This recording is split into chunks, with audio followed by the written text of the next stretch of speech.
What's up guys, you're watching Poot's Garage. This week, let's finally take care of this drive shaft issue that we got going on in the front of this thing. The weather is beautiful. Ludacris is cleaning the floors. We sprayed all the weeds in the backyard. We pulled the weeds in the front yard. Working on installing new cabinets in the garage. Got a new sink getting installed in the garage. Willow's having the best day ever. So let's get this drive shaft taken care of.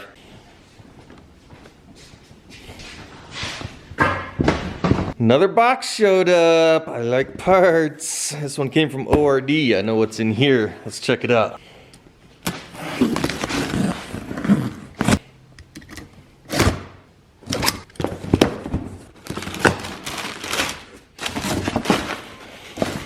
Don't know what that is. Woo! Check it out. Got my new hat. Hell yeah. Oh baby, got some hardware. This thing is sick. That is our new engine cross member. This thing is awesome, I like it. So I don't remember if I've talked about this yet, but we ended up just going with a whole new engine cross member versus modifying the one that's already under there. So this one is a lot stronger than stock. It's gonna tie the frame in together. It's gonna tie the motor mount brackets into it. I mean, this thing is just a lot better than the factory one, so sweet. Hey, this is a good point to take a break from the video. We gotta get to the map. So what we do is you comment where you're watching from and I'll put a red pin on the map. Let's get to it. First up this week, we got Solomon's Island, Maryland. Then Yorktown, Virginia. Whittier, California. Palm Springs, California. Moriarty, New Mexico. Lynchburg, Virginia. The last 50th state.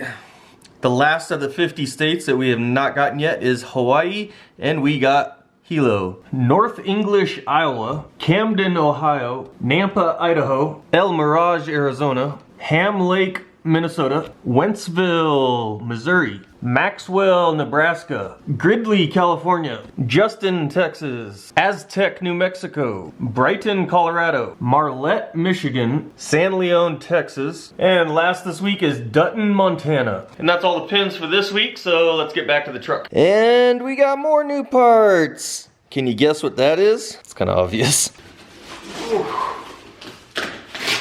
So let's see what this looks like.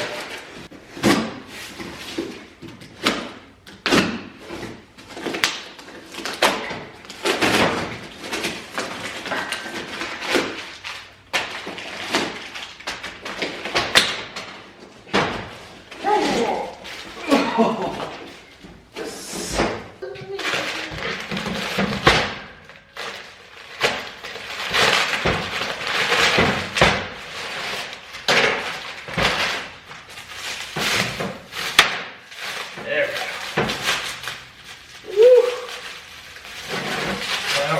All right, ready for this? That's a little longer than the last one, huh? Oh yeah. Oops, I didn't want to pull it all the way out. Make sure it's clocked right still. New one has a little bit more slip than that. You can see the splines are actually reversed, I think. I think the splines come off of the bottom section now. Cool, but we'll dig into comparison of both of them here in a little bit.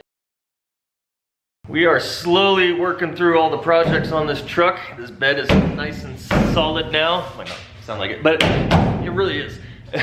So let's get on to the next thing. Over here to the corner of parts here. Drive shaft, hydraulic bump stops, engine cross member. Let's do drive shaft. If you don't remember, our first time out, we pulled this front drive shaft apart. Oh! It's just a hair too short. And really, it's not the drive shaft itself is too short, it's the splines themselves are too short. So, we have this beast now. We took it up a level and we got the extended spline section. So, first I'm going to take out the old shaft and we'll compare them side by side.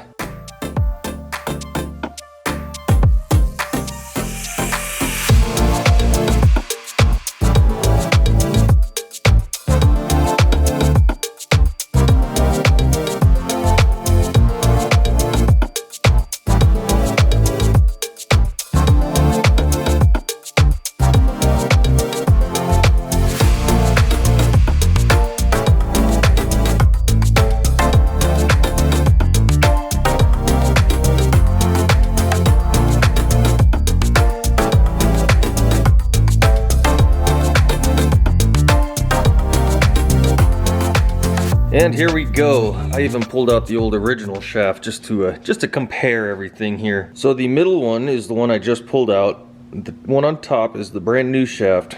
And then obviously the stock one. Now the only real difference between these two new ones is the spline. You notice this one, the spline starts all the way at the end and goes forward. This one, the spline's kind of in the middle section. Now for the meat and potatoes, what we got going on here is this shaft here can collapse 3.5 inches. That's my long travel. This one here can only go about 2.5 inches before it runs out of splines. They start to taper. And then stock shaft, I don't even know how you would measure that because the splines just stop there. It can keep going, but yeah. Here's another visual of what we got going on. So I pulled all the ends off just so we can see the amount of spline. So now we can see our new long travel spline has a ton of splinage left. Our original one here was doing okay, but it's running a little short. That's where we ran out. And then the stock one, if I would have extended this thing out, it was just obviously too short to begin with. So just for comparison, stock shaft had probably about 2 inches of spline before it would have fell apart. The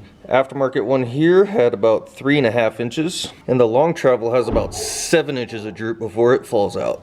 And the way it's set up right now, I kind of have them sitting at the ride height measurement, so I can compress this thing 3 inches, and I have like 7 inches of droop. So yeah, we got plenty of room to move. The standard aftermarket one was hanging in there, but just didn't quite have enough for what I needed. And then obviously stock is just way too short. There's your comparison. Hopefully that explains what's going on here with a stock shaft and good aftermarket shaft, and then a even better aftermarket shaft. As for strength differences, you can see if this stock shaft let loose, it's probably going to let loose right here. This is kind of a thin little shaft going on here, to where aftermarket we're using the full thickness of the splines all the way.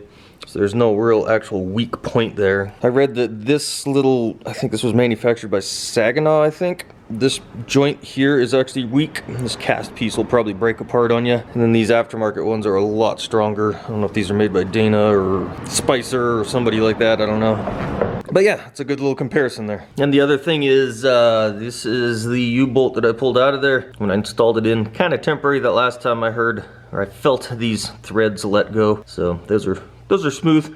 So this is junk. These nuts aren't very good shape. This one here is even kind of tore up because I think I threaded a bad nut onto there. It's not horrible, it might be usable still. We'll hang on to these for spare parts, and we'll just kind of throw those in the toolbox. These are garbage. These are the brand new ones I got. Brand new set, ready to go. So we'll have some nice fresh ones to go in there. Now I don't know if they had a bad nut or if I over tightened them. I probably over tightened them. I always crank things down a little too tight. So we'll put them in carefully this time and let her rip.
If you're still here watching this, make sure you like, comment, and subscribe to help me out. But this new drive shaft is, it fits awesome. I know I haven't done any testing videos on it. There's nothing to really test on it. I know the length is good now. It's got plenty of travel, so it's gonna work great. It's gonna be there forever. You don't wanna miss next week or probably the next video. We should be installing that engine cross member. It's pretty cool.